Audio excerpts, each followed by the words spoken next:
don't write. This is review. What inhibits gastric emptying? We did it. Remember? The enterogastric reflex and these three hormones. Didn't I? They're like secretin, cholecystokinin, and GIP or VLIP. That inhibits. And so I'm done with the stomach with one more thing. I know it's unpleasant. I got to talk about the vomiting reflex. It's kind of cute. I don't ask it, on the task because it's too. But if you're going to vomit, number one, why are you going to vomit? Two reasons. One, you've got an irritant in your stomach. If there's an irritant, makes sense, you want to get rid of it. Number two, you vomit inappropriately with motion sickness. Because your brain says, what the hell is this? I put you on a, I call them vomit rides on the amusement park. You know which ones. They're going like this, and then they're tilting, and then they're going this way. And your brain is getting what? All of these messages and saying, wait a minute, this is not normal. All right? You're a land animal. You're not supposed to. So the brain thinks that the reason you're feeling what? Dizzy and that you must have eaten something what? Poisonous. So I better get rid of it. So it makes you vomit. And that reflex varies from person to person. Some people, go out on a boat, right? And you know how boats are, on storms. And then they pitch, right? Side to side. Or if you flew with me when I was learning, my poor girlfriend went to the back seat, and she said, I didn't have to fly a plane at the beginning, I'm doing this. I was okay. And I figured out why. And my partner, who's my co-pilot, who's a great pilot, if you're in charge and your brain is doing another task, it seems to override the motion sickness. Isn't that interesting? If I were a passenger in the back seat, I'd probably be sick, with the same thing. So, what happens when you vomit? Okay, where, who remembers, is the vomiting reflex center? Medulla. Remember, there were three vital reflex centers, cardiac, remember the vital? Vasomotor and respiration, right? Then there are the non-vital, coughing, sneezing, vomiting, right? So this vomiting center is amazingly complicated. It says, wait, before you vomit, I'm going to stimulate all of your mucus glands, and I'm going to make you make a very thick mucus to coat your throat, to coat your esophagus. Because what am I bringing up? Acid. I don't want to burn you, right? Then it says, oh, the last thing you want to do is bring acid up your nose. So the little uvula goes up, right? Remember that? It's going to block the entrance to the nose. The little country there, hanging there. Then the epiglottis is going to go what? Over the glottis, but not before it tells you to take a deep breath. Because it doesn't want you breathing, God forbid, while the vomit is coming up, right? So it says, take a breath first, and then you hear, that's your deep breath.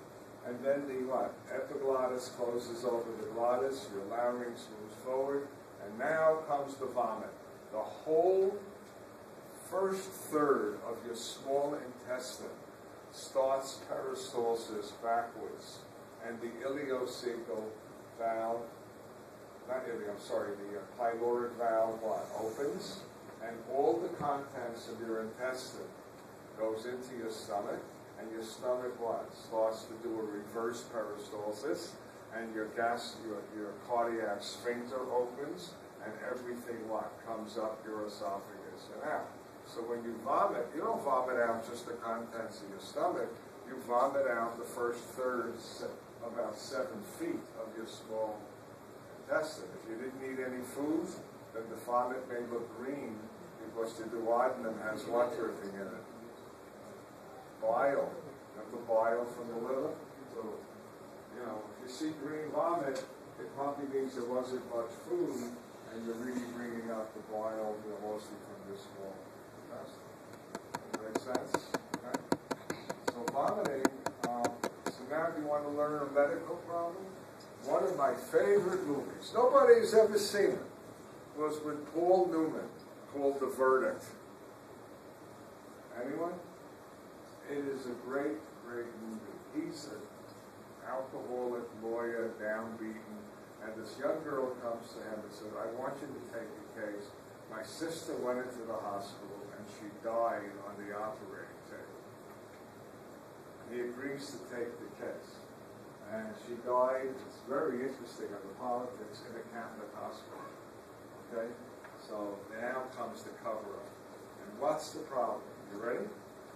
If you go into the hospital for surgery, and they're going to give you anesthesia, are you with me? Anesthesia, like this, or IV, it screws up your vomiting center, and you could vomit. So what do they have to ask you before they give you the anesthesia? Have you eaten in the last 10 hours? If the answer is yes, then I'll show you what they never show you in the book. Thread down your throat into your esophagus, a tube. You with me? And at the end of the tube is a balloon. And what we do is, here's your esophagus, here's your stomach. We're going to thread down from your mouth a tube. And then at the end is a balloon, and we're going to blow it up. So you can't vomit. Isn't that clever? Huh? It's called the EOA tube. In case, you don't like to do it if you don't have to, but if you told me you just ate 5 hours ago, it doesn't hurt you. We're going to put an EOA tube. Make sense? That's the whole vomit. So in the movie, who do they try to blame for why this sister died? She what? Threw up during the surgery, and you got an oxygen mask, positive pressure. It forced the vomitus into her lung. And if you get that much acid into your lung, you die within a couple of days of what's called chemical pneumonia. You literally burn your lung. The man I studied under, his father-in-law died of this. He went in for a stupid hernia operation. And he threw up, okay, went into his lungs and died. So in the movie, they try to blame who? Who didn't ask the patient? The nurse. They always blame the nurse, right? The reality is, who's supposed to ask the patient? The anesthesiologist, right? Or the surgeon. But of course, in the movie, they always blame the nurse, right? But I'm not going to tell you the ending, but if you can get it or rent it, it's called The Verdict with Paul Newman.